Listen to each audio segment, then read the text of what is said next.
Just 8 months after its strong performance in the Lok Sabha polls, the India bloc appears to be losing momentum.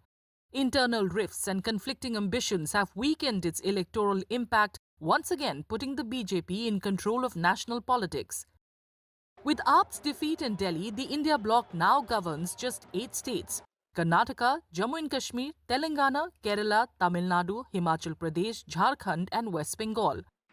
Formed to counter the BJP's dominance, the alliance brought together rival parties with the sole aim of preventing the BJP from surpassing its 2014 and 2019 tallies. However, that unity now appears to be unraveling.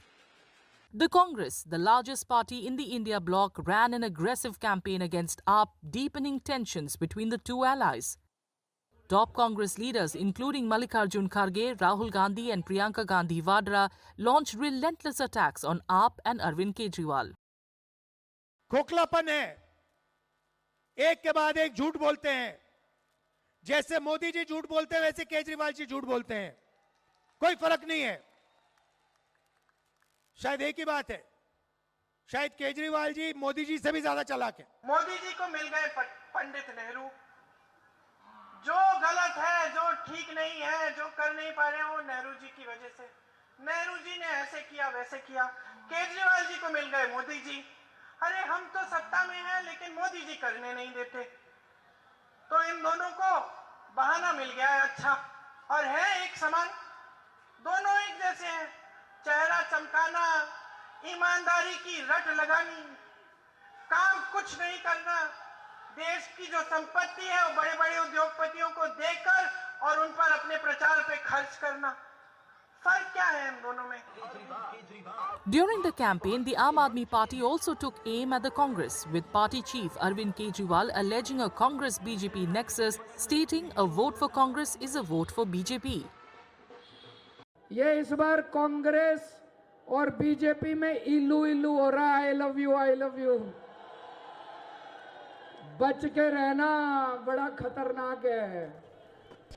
Congress को vote मत दे देना, नहीं तो कांग्रेस को vote देने का मतलब है बीजेपी को जिताना। और बीजेपी अगर आ गई तो सारी सुविधाएं बंद हो जाएंगी, नर्क बना देंगे, आपकी जिंदगी नर्क बना देंगे। Despite having no electoral stakes in Delhi, India bloc parties like the Samajwadi Party and Trinamool Congress backed up, believing it was the strongest contender against the BJP. ये झाड़ू जो इनका चुनाव चिन्ह है, ये भारतीय जनता पार्टी की बेईमानी का सफाया करने जा रहा है। और मैं यहाँ की उपस्थित जनता से यही अपील करना चाहता हूँ कि आप सब लोग मिलकर के भारतीय जनता पार्टी का सफाया करिए। एक एक वोट चुनाव चिन्ह झाड़ू के पक्ष में डालिए और आपका वोट खराब नहीं होना चाहिए। बीजेपी को हराने के लिए एक एक वोट आप आम आदमी पार्टी के चुनाव चिन्ह पे पड़ना चाहिए। Growing tensions within the India bloc were evident, with many leaders expressing disappointment over Saturday's results. 27 साल बाद बीजेपी आई है तो 7 महीने बाद चली जाए, ज्यादा उन्हें प्रसन्न नहीं होना चाहिए। 27 वर्ष के बाद आई, वापस सारी ताकत लगा दी।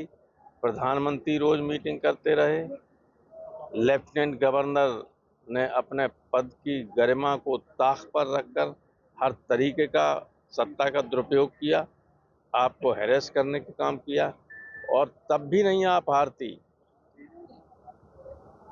कांग्रेस बीजेपी को जिताने में लगी हुई थी, कांग्रेस आपको हराने में और बीजेपी को जिताने में।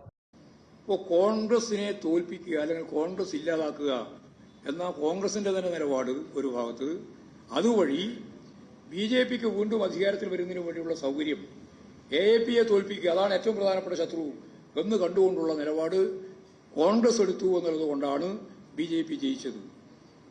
ബിജെപി ജയിച്ചതിന്റെ ഉത്തരവാദി കോൺഗ്രസ് ആണ് എന്നർത്ഥം. കോൺഗ്രസും എ.പി.യും കൂടി ചേർന്നിരുന്നുവെങ്കിൽ ഏതാണ്ട് 50% വോട്ടായി. 100% തോക്കുന്ന സംസ്ഥാനത്ത് പോലും ഒരു ഐക്യപ്രസ്ഥാനം രൂപപ്പെടുത്താനുള്ള നിലപാട് സ്വീകരിക്കാത്തതിന്റെ ഭാഗമായി വലിയ നഷ്ടമാണ് ഇന്ത്യ ബ്ലോക്കിന് മൊത്തം BJP വിരുദ്ധ പ്രസ്ഥാനത്തിന് പൊതുവെ ഇന്ത്യയിൽ ഉണ്ടായിട്ടുള്ളത്. Jammu and Kashmir CM and National Conference leader Omar Abdullah took a swipe at opposition parties following the Delhi Assembly polls. Aur lado aapas mein, keep on fighting each other, Abdullah posted on X with a meme. While the alliance holds for the Bihar polls, upcoming elections in West Bengal and Uttar Pradesh will test its strength as internal differences could make unity difficult. Bengal में इसका कोई impact नहीं होगा.